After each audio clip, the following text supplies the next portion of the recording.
Oke, Tribuners, the one and only, ini dia Bupati Tanjung Jabung Timur, Romy Arianto. Apa kabar, Bang? Alhamdulillah, sehat. Sehat, tuh. Alhamdulillah. Udah lama betul kita nggak ketemu nih, Bang. Sibuk ya? Alhamdulillah. Sama lah, seperti Deddy sibuk juga. Kabar sehat, Bang ya? Alhamdulillah, sehat. Pilpres sudah dilewati, udah tinggal tunggu pelantikan. tinggal. Bang, terima kasih nih udah hadir di studio Tribun Jambi. Sama-sama. Oke, suatu kehormatan bagi kita, akhirnya Bang bisa hadir di sini. Dan tentu ini jadi kebanggaan kami juga bisa hadir di sini, diundang oleh Tribun. Terima kasih banyak. Siap. Ini yang kedua kali saya podcast, makanya masih agak grogi. Jangan grogi, Bang. Bang, kita ngobrol seputar perjalanan Abang sebagai Bupati 2 periode, dan tentu pasti bicara politik. Oke. Bang, 2 periode Abang menjabat sebagai Bupati. Menurut Abang, dan banyak masyarakat sebenarnya bertanya, apa yang berubah dari Tanjung Jabung Timur selama 2 periode ini, Bang? Mungkin tidak fair kalau saya yang harus menilai. Ya kan? Tentunya yang menilai itu masyarakat dan orang luar. Saya cuma melaksanakan apa yang menjadi tugas saya, apa yang menjadi kewajiban saya, dan selalu berusaha memberikan yang terbaik bagi masyarakat dan Kabupaten Tanjung Jabung Timur. Ya, tentunya berkaitan dengan kewenangan dan kebijakan yang kami miliki. Ya, dan mudah-mudahan atas kebijakan yang dimiliki tentunya kita berharap ke depan, ini harapan saya, Kabupaten Tanjung Jabung Timur itu harus menjadi daerah tujuan. Ya. Tujuan wisata, tujuan investasi? Ya, harus jadi daerah tujuan. Bang, tapi kalau kita bicara misalnya pembangunan, mungkin pasti ada lah, mungkin semacam sirkuit ya. Kan salah satu yang tampak berubah itu ya. Itu mungkin salah satu kebijakan yang menurut kami juga sangat tidak populis untuk dilakukan di Kabupaten Tanjung Jabung Timur. Tapi itu harus saya lakukan. Karena itu tadi yang saya sampaikan. Kabupaten Tanjung Jabung Timur harus ada sesuatu yang menarik supaya orang mau untuk datang ke Kabupaten Tanjung Jabung. Maka walaupun dengan segala dinamika, walaupun banyak mungkin bisikan kiri kanan, saya tetap laksanakan untuk melaksanakan kegiatan pembangunan sirkuit. Karena saya yakin tentu akan berdampak baik bagi ekonomi masyarakat maupun bagi Kabupaten Tanjung Jabung Timur. Dan alhamdulillah itu terbukti. Dijadikan banyak orang Papua, orang dari wilayah timur tuh yang tidak tahu Provinsi Jambi, akhirnya tahu Provinsi Jambi dengan hadirnya sirkuit. Ya kan? Datang pembalap-pembalap segala macam ke Kabupaten Tanjung Jabung Timur yang dulu mereka belum tahu Provinsi Jambi. Dan sebenarnya juga setiap ada event itu tentu berdampak ke Kota Jambi. Karena masih melintasi Jambi dulu ya, Kota Jambi. Karena kan kru setiap pembalap itu kan nginapnya di Hotel Jambi, karena di tempat kami tidak muat lagi. Dan lebih representatif lah mungkin ya. Iya, betul. Dan itu bisa jadi satu-satu sirkuit permanen di Jambi ya? Kalau untuk sementara ini. Sementara ya? Iya kan, sirkuit permanen. Dan panjang sirkuit itu 2,2 kilo, itu sama dengan sirkuit yang ada di Formula E yang ada di Ancol. Ancol ya? Iya. Panjangnya sama lintasannya? Sama lintasannya. Sama itu. Siap. Dan dampak dari hadirnya sirkuit itu menurut saya hari ini orang Indonesia sudah tahu bahwa Jambi itu ada di sini, Kabupaten Tanjung Jabung Timur itu ada di sini. Jadi terangkat lah namanya ya. Minimal orang tahu Jambi, Kabupaten Tanjung Jabung Timur. Siap. Itu salah satu yang berhasil dicapai, Bang, pembangunan sirkuit. Bukan berhasil, tapi terobosan. Terobosan. Kalau dibilang berhasil tanpa kan, terobosan. Iyalah. Terobosan dan berhasil kan. Mudah-mudahan. Itu orang lain yang nilai deh. Ya kan? Tapi kita juga sering disuguhi, Bang, di media sosial utamanya. Kondisi infrastruktur. Terakhir kemarin pergerakan logistik KPU. Pemilu ya kan, KPU. Setelah pencoblosan kan harus ke PPK itu. Dan memang kan kondisi alam dan salah satunya yang membuat itu ya.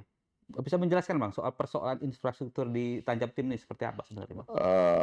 Saya harus mengakui secara jujur bahwa hari ini masih banyak mimpi-mimpi masyarakat Kabupaten Tanjung Jabung Timur yang hari ini belum terwujud. Di samping tanggung jawab saya juga ada tanggung jawab Pak Gubernur. Siap, artinya jalan kabupaten, jalan provinsi. Jalan provinsi.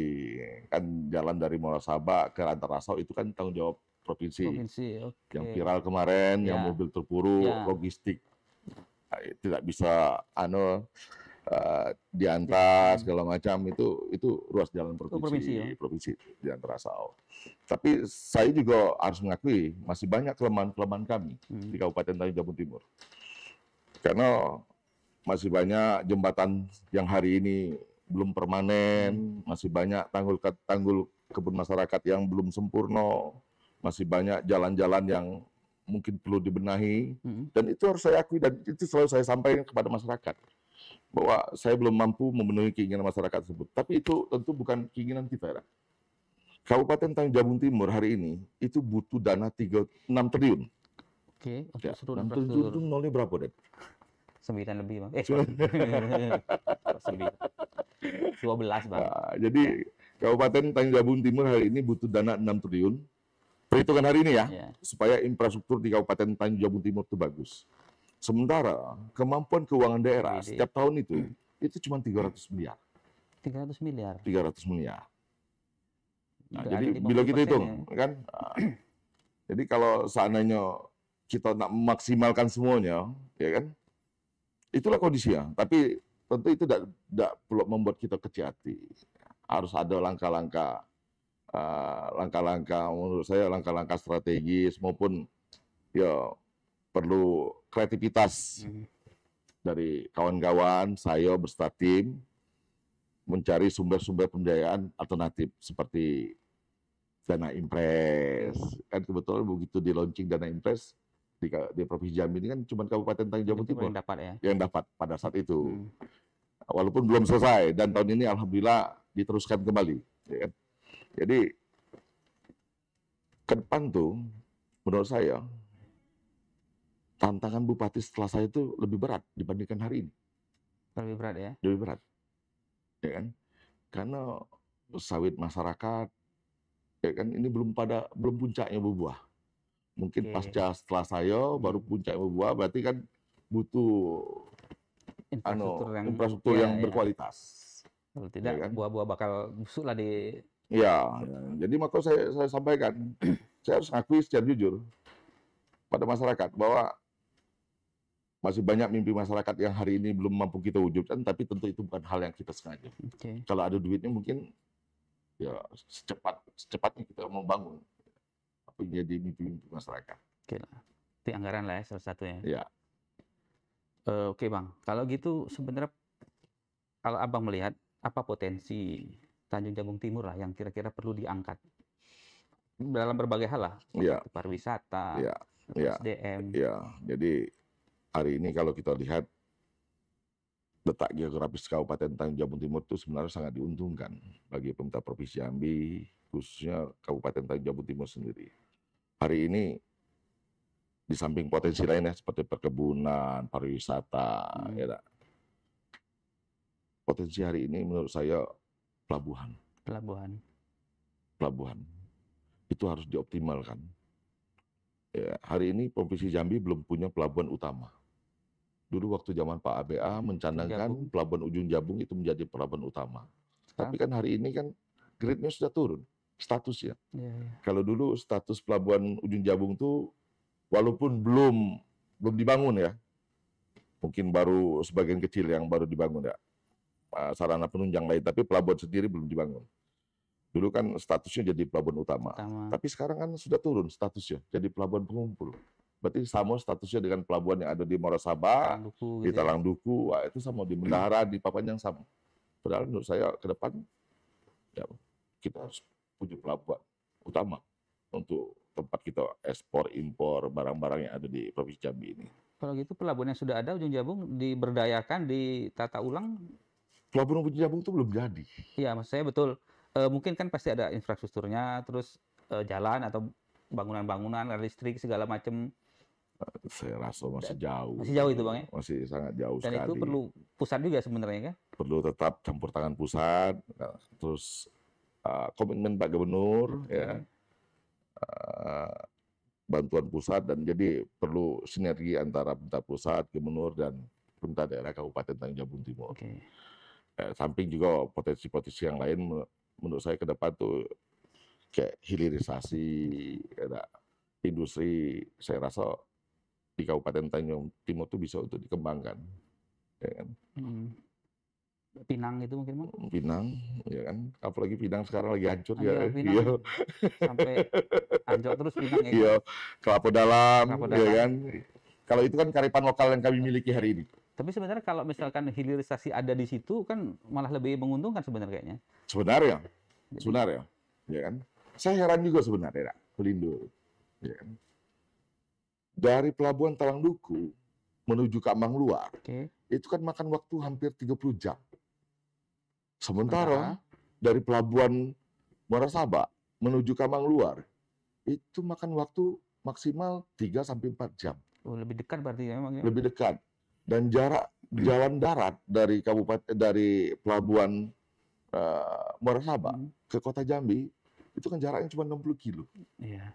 Dan ya kawan-kawan Tribun kan sudah melalui jalan itu kan. Maksimal kalau kita pakai mobil kecil paling 1 jam. Tapi kalau mobil besar bermuatan mungkin ya 1,5 atau sampai 2 jam lah itu. Jadi saya pikir kenapa Pak Pelindo tidak mengaktifkan pelabuhan yang ada di Muara Sabak? Ya harapan saya itu sebenarnya kalau seandainya diaktifkan pelabuhan Muara Sabak, berarti kan ya minimal kan kita ngitungnya waktu yang berkurang. Lebih efisien ya. Ya terus mungkin bahan bakar segala macam. Ya saya berharap mungkin dengan kurangnya waktu, kurangnya bahan bakar, mudah-mudahan harga-harga barang tuh bisa kurang lah. Itu dalam bayangan saya. Tidak ada potensi Pelabuhan Muara Sabak itulah. Iya, harapan. Itu harapan. Dan agak-agak gampang-gampang susah kayaknya karena bukan satu pihak ya, melibatkan banyak pihak. Harus melibatkan banyak pihak, ya kan, termasuk juga para pengusaha ya kan. Jadi memang harus kerjasama yang baik antara pemerintah daerah, kabupaten, provinsi dan pemerintah pusat. Tapi balik ke Pak Gubernur, kebijakan Pemprov. Nanti tadi nyebut gubernur nih, nanti kita tanya lah soal gubernur. Bang, saya teringat ini beberapa waktu lalu Bang sempat berkomentar dan sempat ramai itu komentar mengenai perusahaan migas di Tanjung Jabung Timur yang kalau tidak memberi kontribusi angkat kaki aja. Ya benar Bang ya? Kita mengingatkan. Saya pengen konfirmasi itu. Gimana sebenarnya itu Bang? Kita kan cuma mengingatkan kawan-kawan Petro itu bahwa hari ini mereka punya komitmen dengan masyarakat Kabupaten Tanjung Jabung Timur, bukan dengan saya, tapi dengan masyarakat. Jangan sampai mereka mengambil sumber daya alam terus melupakan masyarakat Kabupaten Tanjung Jabung Timur. Kan saya sampaikan, bukan mereka tidak punya kontribusi, punya. Tapi tidak sesuai dengan harapan kita dan tidak sesuai dengan janji-janji mereka. Janji, Dan alhamdulillah setelah kita ingatkan, ya masyarakat Kabupaten Tanjung Jabung Timur dapat manfaatnya hari ini. Begitu selesai, mereka langsung bangun jalan. Bangun jalan tuh tidak salah 3 kilo itu makan dana berapa. Tahun ini mereka bangun jalan lagi hampir 50 miliar. Tahun depan pun mereka akan lanjutkan lagi untuk bangun jalan di Kabupaten Tanjung Jabung Timur. Tentunya di ruas-ruas jalan Kabupaten Tanjung Jabung Timur, ya kan. Jadi bukan ya kita mengingatkan. Mengingatkan. Dan hari ini kan kita sudah damai-damai sama dia. Ya kan? Ya walaupun keras lah. Kalau terdengar memang keras itu. Keras, ingatkan. Dan alhamdulillah setelah itu lebih baik lah ya. Yang jelas hari ini saya merasa senang karena hak-hak masyarakat saya sekarang terpenuhi. Siap. Ya kan? Jangan dengan hadirnya Petrocina masyarakat saya tidak dapat manfaat, kan ada guna itu. Jadi saya pengen pengusaha dapat untung, tapi masyarakat saya juga dapat manfaat. Ya kan? Akhirnya walaupun sedikit komunikasi kemarin, mereka mulai menjalani atas komitmen yang sudah mereka buat di masyarakat Kabupaten Tanjung Timur. Ya kan? Dan ya ada positifnya lah ya. Iya. Ya kan? Ya memang kalau catatan kita sih melihat aktivitas perusahaan tersebut ya ada juga memang banyak lah CSR menyalurkan kegiatan ini gitu kan. Ya kalau cuma CSR untuk pemberdayaan tidak usah. Tapi hari ini masyarakat Tanjung Timur kan butuh jalan, butuh infrastruktur. Kalau cuman pemberdayaan, mungkin Tribun pun bisa ngasih CSR, ya kan? Siap. Oke lah, ada benang merah sudah ya, itu sebagai ya, peringatan dan sudah direspon lah ya dari secara positif. Sudah. Bahkan kita sudah neken MOU sama Petrol. Jadi saya dengan Petrol neken MOU, diketahui SKK Migas dan diketahui Kejaksaan, Polisian, supaya lebih fair. Ya kan? Oke. Bang, tadi di awal saya nyebut Abang the one and only. Kenapa? Dari beberapa kepala daerah di Jambi, Abang ini boleh dibilang lah bupati, kepala daerah yang menembus sekat-sekat formalitas lah. Kalau kami melihat, ya mulai dari misalkan turun ke masyarakat ya dengan tidak selalu pakaian formal gitu kan. Itu salah satunya. Apakah ini gimana Bang? Abang melihat pembawaan Abang seperti itu Bang dengan masyarakat? Saya ini bukan dari keluarga yang hebat-hebat. Saya ini dari masyarakat biasa. Dan saya juga begitu memutuskan diri terjun ke dalam dunia politik. Pertama yang ingin saya sampaikan pada kawan-kawan, pada saat mereka mendorong saya, satu hal, saya siap terjun ke dunia politik, tapi saya tidak siap untuk menjadi orang lain.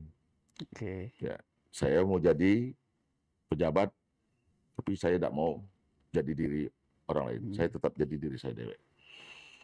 Dan saya kan memang berasal dari masyarakat biasa, ya kan? Pernah jadi supir angkot, pernah juga jadi kudi. Jadi merasakan apa yang mereka rasakan. Ya. Jadi saya cuma menempatkan, kalau duduk-duduk sama masyarakat, saya berusaha menempatkan diri saya bagian dari mereka. Supaya saya lebih menerima informasi itu lebih valid. Ya kan? Jadi kalau seandainya kita diskusi tidak ada batasan sama masyarakat, jadi informasi yang sampai ke kita tuh benar-benar real, tidak dibuat-buat oleh masyarakat. Jadi tetap menempatkan diri sebagai bagian dari masyarakat, tapi berpikirnya tidak boleh seperti masyarakat. Berpikirnya harus tetap jadi eksekutor. Eksekutor ya, kepala daerah. Seperti itu. Tadi saya bilang the one and only tadi kan. Pertama ya tadi penampilan Abang yang memang apa adanya lah, menembus sekat-sekat formalitas itu sebagai kepala daerah. Kedua, Abanglah kepala daerah di Jambi, bupati atau wali kota yang sudah declare akan maju sebagai calon gubernur. Insya Allah. Benar Bang ya? Insya Allah. Nah. Ya, Insya Allah. Jadi saya insya Allah akan meletakkan jabatan saya di tahun depan. Umur saya itu tidak salah masih 50 tahun. Mas 50 tahun. 50 tahun. Kalau kata orang itu kan 50 tahun itu kan usia produktif. Siap. Ya. Jadi kalaulah di sisa umur nih, saya bisa memberi manfaat bagi masyarakat Provinsi Jambi, kenapa tidak? Kalau dulu saya membangun komitmen dengan masyarakat Kabupaten Tanjung Jabung Timur, ke depan tentu saya menawarkan diri untuk membangun komitmen yang lebih luas lagi dengan masyarakat Provinsi Jambi. Dan saya sudah minta izin sama orang tua pertama, dengan keluarga. Sudah bismillah. Bismillah, bahwa saya akan mencalonkan diri sebagai Gubernur Jambi di tahun 2024 ini. Dan ingat, bukan sebagai Wakil Gubernur. Penegasan lagi. Penegasan lagi, kan? Penegasan. Bukan untuk calon Wakil Gubernur, tapi untuk calon Gubernur Jambi. Ya kan? Saya menarik, berarti sudah memang izin ke orang tua Bang ya? Sudah. Itu memang selalu Abang lakukan seperti itu? Artinya untuk wajib. Dan respon mereka? Mereka cuma bilang, Romi, silakan, tapi satu yang Papa pesan. Jangan kau hianati apa yang sudah menjadi takdir kau. Cuma itu. Merinding saja dia Bang. Ya. Cuma itu pesannya. Itu pesannya ya? Ya. Oke. Jadi sudah mantap untuk Pilgub Jambi ya? Ya. Sebagai calon gubernur. Calon gubernur. Bukan nomor 2. Bukan nomor 2. Dan Abang berarti sudah paham dengan konsekuensi itu? Wah, jelas. Ya kan? Salah satu misal ya, Bang kan sekarang masih di PAN. Ya. Gubernur kita Aris di PAN. Ya. Akan sangat tidak mungkin bagi satu partai mengusung 2 nama ini. Pasti tidak mungkin 2 nama dia usung satu partai. Artinya Bang sudah siap untuk keluar dari PAN berarti? Siapa yang bilang saya tidak keluar dari PAN? Dulu memang Bang Haris tuh di PAN. Tapi PAN itu rumah saya. Saya lahir dari rahim PAN. Rahim PAN, oke. Ya kan? Dari tukang masang bendera saya dulu. Dan saya tahu bagaimana mekanisme di tubuh PAN itu sendiri. Baik itu becalonan maupun yang lainnya. Saya lebih paham. Oke. Ya. Termasuk dulu kita yang menyiapkan perahu untuk Bang Haris di PAN dulu. Ini kita cerita kosong ya. Dulu kan Pak Bakri kan ke pasar, saya ke Bang Haris. Dan alhamdulillah DPP masih percaya dengan kita. Maka Bang Haris dapat rekomendasi dari PAN. Ya kan? Dan saya masih optimis hari ini bahwa PAN bagian dari saya dan saya juga bagian dari PAN. Okay. Dan saya yakin itu rumah saya. Okay. Ya kan? Saya lebih paham di situ. Ya, saya memang lahir dari rahimnya PAN. Okay. Bukan Bang Haris Sidah. Tapi ada penekanan dari itu. Jadi seolah-olah yang mengatakan saya tuan rumah dan ada yang tamu. Itu kau yang ngomong nanti. Bos yang ngomong. Oke lah. Tapi menarik Bang. Oke lah. Ternyata Bang ya saya pikir tadi Abang mengatakan saya siap keluar gitu kan. Tapi ternyata ini rumah saya gitu kan. Oke. Dan sekarang kayak sudah sering banyak turun-turun ke daerah Bang. Oh iya. Sampai Kerinci bahkan. Sudah. Ya kan. Bahkan kita sudah berapa kali melaksanakan survei. Survei? Sudah. Boleh tahu hasilnya? Insya Allah. Insya Allah. Ya. Tentu kita punya hitung-hitungan. Siap. Ya kan? Incumbent juga punya hitung-hitungan. Saya juga punya hitung-hitungan. Ya. Tidak mungkin saya maju untuk kalah. Oke.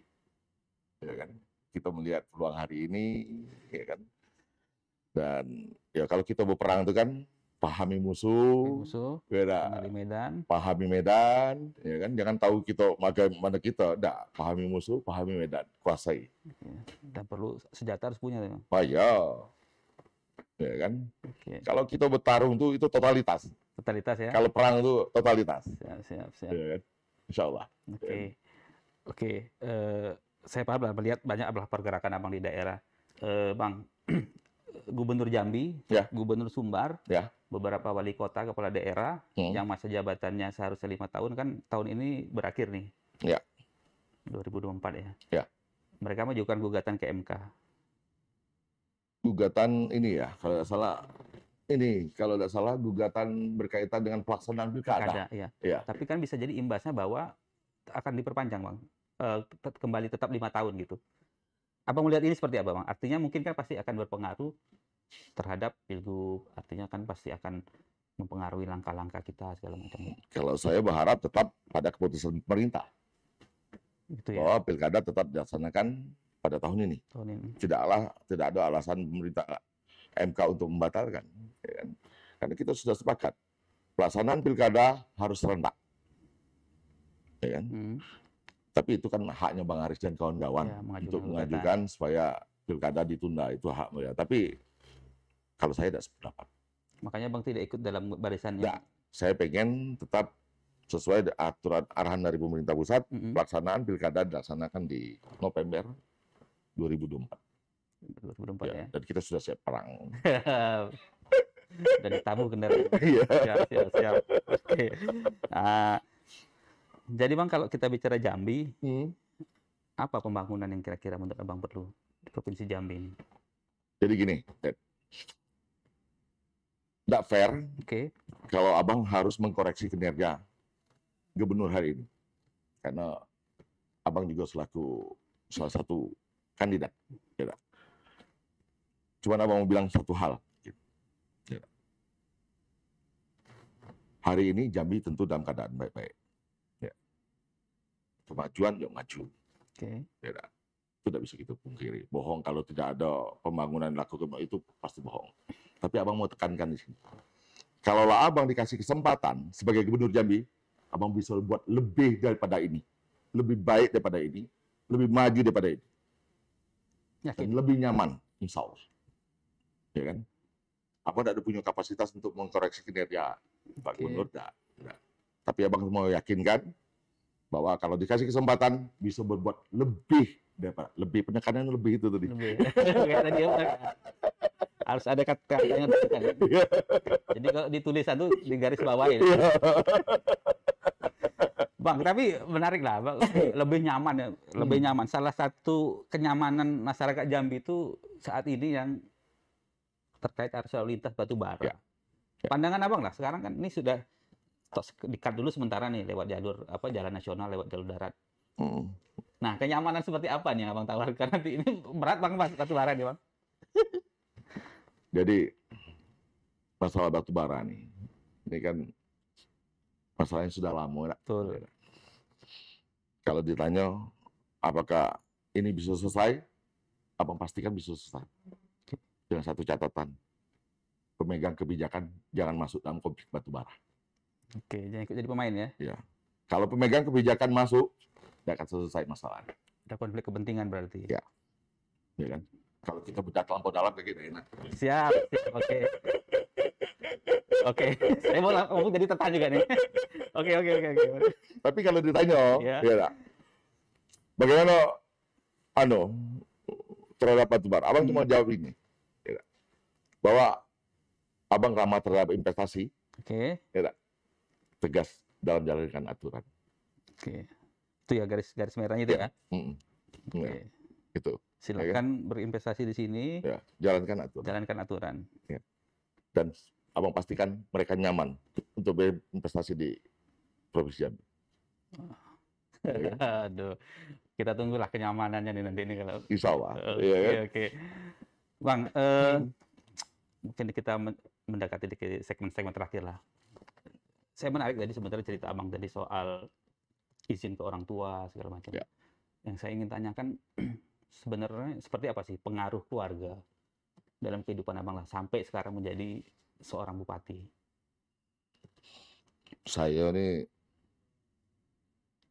ya mungkin sama lah. Kalau sudah bicara orang tua tuh itu tidak bisa kira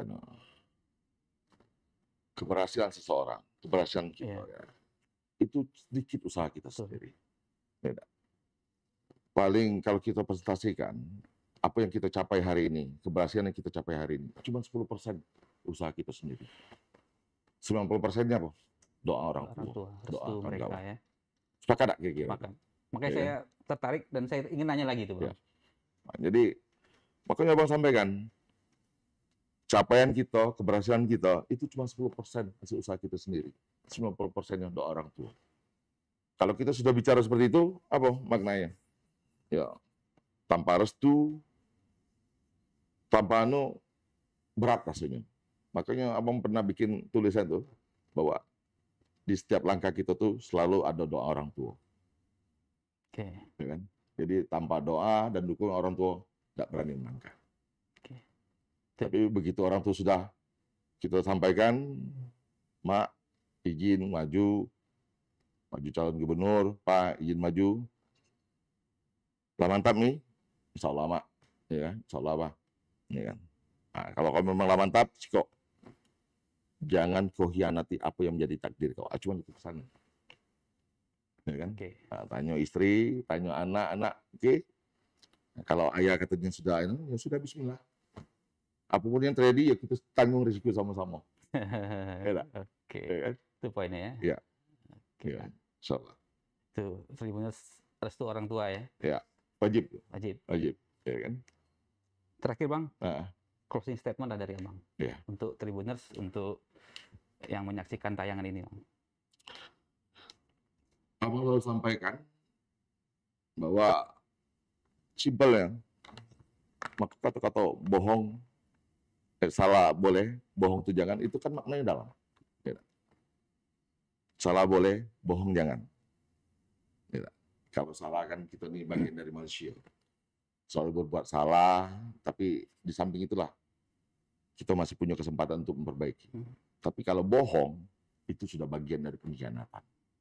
Ya kan? Makanya closing statement-nya, salah boleh, bohong jangan. Oke, menarik sekali. Ya. Dan memang saya sudah sering mendengar itu dari Abang ya. Abang pernah selalu itu pesan yang Abang sampaikan ya. Ya. Salah boleh, bohong jangan. Iya kan? Karena bohong itu bagian dari pengkhianatan. Siap. Kalau kita bohong masyarakat Jambi, berarti kita mengkhianati masyarakat Jambi. Oke. Iya kan? Itu pesan. Siap, itu terima kasih. Oke. Menarik sekali sebenarnya perbincang kita, Bang. Ya, hari ini terima kasih. Ya. Mau kasih juga sama Tribun. Siap. Mau kasih banyak sama kawan-kawan. Siap. Ya kan? Mau kasih dikasih waktu dan kesempatan untuk diundang di sini, ya kan? Dan ini saya yang kedua kali podcast, maka masih agak grogi-grogi. Enggak, itu menarik ya. Ya. Saya ingin menutup acara ini dengan sebuah pantun. Rama-rama si Kubang Janti. Cakep. Katib indah membeli unto. Cakep. Gubernur Jambi silih berganti. Kita tunggu giliran. Oke, terima kasih. Assalamualaikum warahmatullahi wabarakatuh. Waalaikumsalam warahmatullahi wabarakatuh.